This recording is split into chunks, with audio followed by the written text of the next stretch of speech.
All right, we're going to do one more. This is a tough one because it's kind of a video of a video, so it's not going to show the clearest picture of what's going on. You can see everything kind of is a little blurry. There's a kind of a couple of each here legs on this kid on some of these throws, like this one here when he starts moving quick. But let's take a look. So right from the start of the throw, good starting position. Again, long left arm. The weight is over the right foot. Okay. If he were to drop the shot, it would land outside of the circle. That's what I want to see. This is the circle. It would drop and go boom right here. So that's what I want to see. Now, let's take a look at this throw in kind of real time a few times. See what it looks like. All right, so yeah, we can already see the middle of that circle. He's not turning his foot at all. The foot is still pointing back toward 12 o'clock. And it looks like he's pushing off of his toe out of the back. And because of this, it looks like he's picking the right foot off the ground when he throws. Yep. All right, let's go through this because that's literally exactly what's happening. It's a chain reaction of one thing leading to another, leading to another, leading to another. Let's see here. So when we get started, you can see he's up on the toe, brings that left leg in, never goes down to his heel.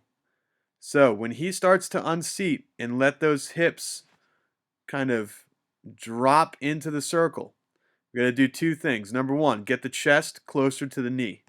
Chest is a little bit too high. Get the chest closer to the knee, and we need to have the heel being the last part of his foot touching the circle. Okay, so you can see here, he's not. He's pushing off the toe instead of pushing off the heel. And you can even see in some of these kind of matrix-like kind of ghost positions here with his foot, he's kind of dragging his right foot across the circle. And then his right foot is pointing back. So we need that right foot, number one, in the front half of the circle.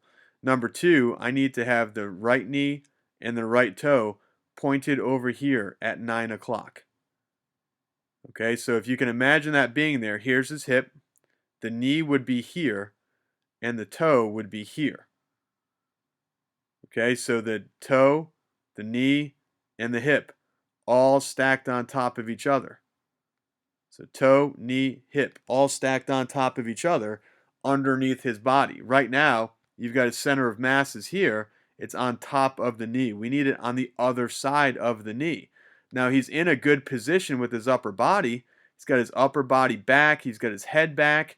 Got a nice long left leg. Where is this? You can't get any more weight back behind him, so you've got to get the foot underneath him. Get that foot underneath the hip. And we'll watch what happens here. Yeah, that foot's pointing way back. The left foot is grounded, and now look at, he's kind of in this sumo deadlift kind of position where you got one knee and one toe pointing that way, one knee and one toe pointed the other way. He's starting to push through the ground, but what's the problem?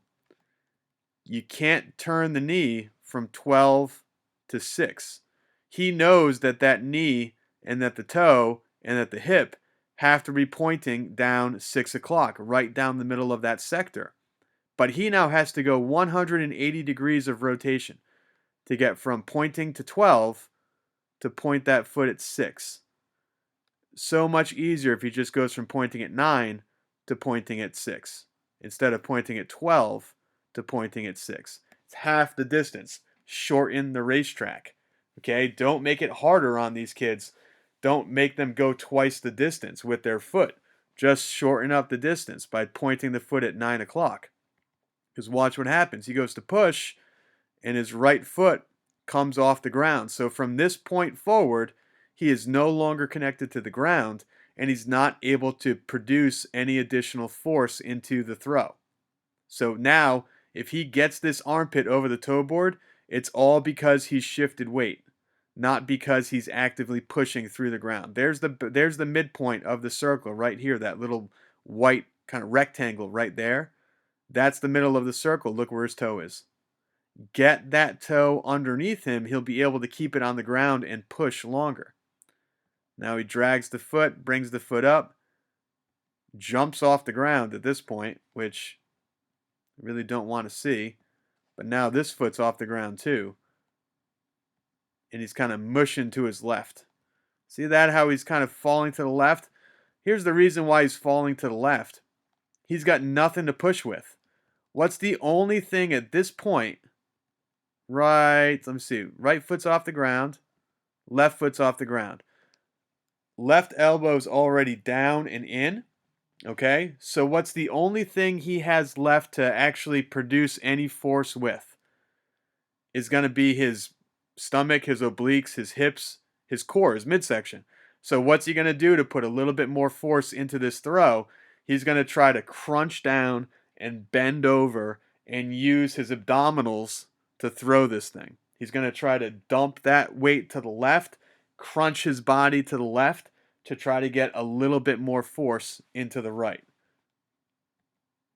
And that's why he ends up kind of falling this way, crunching down with that left and kind of mushing that left side together.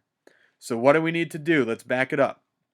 Number 1, glide off the heel, get the chest lower to the knee. So chest by the knee, glide off the heel, turn the right foot over here toward 9 o'clock. Okay? Don't leave the foot pointed back at 12. That's going to enable this guy to keep his foot on the ground as he pushes. He won't have to jump and crunch with that left side. He can push through the ground and apply power through the ground instead. All right? That's what I got for you guys today. That's, I think, 3 or 4 video analysis sessions. Takes about an hour, about 15-20 minutes to do each one typically. So hope you guys have enjoyed this. We're going to try to do a few more of these. Probably not today, but maybe later on this weekend. So stay tuned. Please subscribe to the channel. And you guys will be the first to get informed when these get up on there, okay? All right, everyone. Thanks for tuning in. Talk to you soon.